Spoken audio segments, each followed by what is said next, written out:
Gouinement lundi. Et avant de rentrer dans le vif du sujet, on se penche comme chaque mois sur le traitement d'actualité lesbienne, bi, trans dans les médias avec l'AJL, l'association des journalistes LGBT, représentée ce soir par Maëlle Lecor. Bonsoir Maëlle. Bonsoir. Alors, qu'est-ce qui vous a interpellé en mars dans l'association ? Alors, pour la chronique de l'AJL de ce mois-ci, je voulais revenir sur une actualité récente, une actualité pas particulièrement réjouissante, mais qui nous a beaucoup interpellés à l'association des journalistes LGBT. Il s'agit de l'assassinat de Marielle Franco, activiste et femme politique brésilienne, tuée à Rio mercredi 14 mars. Donc, il y a beaucoup de choses à dire sur Marielle Franco. Elle avait 38 ans, elle était diplômée de sociologie, conseillère municipale, issue du Parti Socialisme et Liberté. Elle dénonçait les violences policières, la corruption, l'actuelle politique de répression. Marielle Franco était une femme noire, née dans la favela. Elle était une féministe, une combattante. Elle symbolisait à elle seule un nouvel espoir dans la démocratie brésilienne. Certains médias ont aussi évoqué, à juste titre, son engagement pour les droits des personnes LGBTQ. D'autres ont mentionné qu'elle était en couple avec une femme. Marielle Franco était en effet mariée à Monica Benicio. L'AJL a tenu à réagir sur les réseaux sociaux pour inciter les médias et les journalistes à ne pas occulter cette dimension de Marielle Franco et par conséquent à mentionner le fait qu'elle était lesbienne. En tant qu'association qui milite pour la visibilité des personnes LGBT, il était évident que notre rôle était de rappeler qu'effacer l'orientation sexuelle de cette militante à titre posthume était un acte de désinformation. On a déjà observé, notamment ici à Gouinement lundi, que les lesbiennes souffrent d'invisibilisation chronique dans les médias, même dans le traitement des sujets qui les concernent directement. En témoigne par exemple la façon dont sont traités les débats sur la PMA pour toutes. Dans le cas de Marielle Franco, il était donc capital de ne pas réduire au silence sa voix de femme noire engagée sur les questions LGBTQ dans un pays où les violences LGBT-phobes sont extrêmement présentes. Notre appel était nécessaire, en témoigne par exemple la dépêche AFP tombée au lendemain de l'assassinat de Marielle Franco.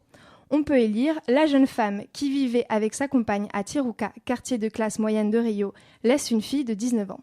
La dépêche n'occulte pas le couple de Marielle Franco, mais la tournure de la phrase la place comme un élément presque anecdotique. En outre, jamais l'orientation sexuelle de la militante n'y est évoquée. Quelques jours après la réaction de l'AJL, nous avons eu connaissance d'un article du quotidien brésilien O Globo. Il rapportait les propos de Marielle Franco lors de la réunion afroféministe à laquelle elle participait juste avant d'être assassinée.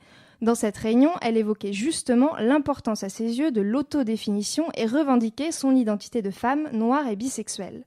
Ce nouvel élément nous a interrogés et nous avons fait le choix de rectifier les appels formulés auparavant en précisant que Marielle Franco se définissait elle-même comme bisexuelle.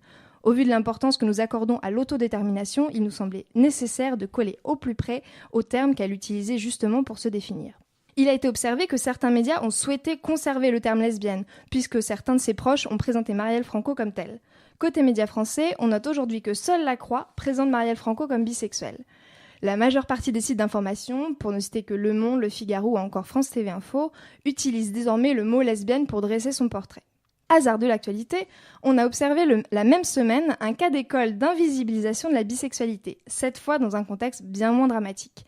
Je veux parler ici de Cynthia Nixon et de l'annonce de sa candidature comme gouverneure de l'État de New York. En couple depuis 2004 avec Christine Marinoni, l'ancienne actrice de Sex and the City a été à de nombreuses reprises présentée comme lesbienne ou par la formule plus sobre et plus discrète, mariée à une femme. Sauf que Cynthia Nixon se définit comme bisexuelle. Un article du site Vox a souligné avec beaucoup de justesse la façon dont la bisexualité de Cynthia Nixon a été effacée dans le traitement médiatique de l'annonce de sa candidature. L'article reprend une interview dans laquelle elle raconte avec quelle insistance on l'a poussée à choisir une case, à se donner une étiquette. Se définissant désormais comme bisexuelle, Cynthia Nixon décrivait la façon dont on avait décidé de son orientation sexuelle à sa place. Je la cite, « C'était comme si je m'étais juste plantée sur moi-même pendant toutes ces années et qu'enfin on levait le voile et découvrait que j'étais lesbienne. Mais ce n'était pas vrai. » Fin de citation. L'invisibilisation médiatique des femmes non hétérosexuelles, si l'on me pardonne cette formulation pas très heureuse, est malheureusement une constante. L'AJL, ni aucune association LGBT ou féministe, n'aurait d'intérêt à séparer les lesbiennes et les bisexuels, voire même à les opposer. Au contraire, elles partagent davantage d'enjeux communs que de différences, en plus de leur seule invisibilisation. Par exemple, la fétichisation, le poids de l'hétéronormativité, l'exposition aux violences médicales ou encore la réduction perpétuelle de leur identité à une expérience. Ainsi, continuer à nommer, à expliciter, à qualifier les identités lesbiennes et bisexuelles demeure un enjeu féministe majeur pour améliorer la représentation de ces femmes et de ces communautés. Merci beaucoup Maëlle. Donc on pourra retrouver cette chronique sur le podcast de Gouinement lundi. Et on se dit donc au mois prochain avec une autre militante de l'AGL.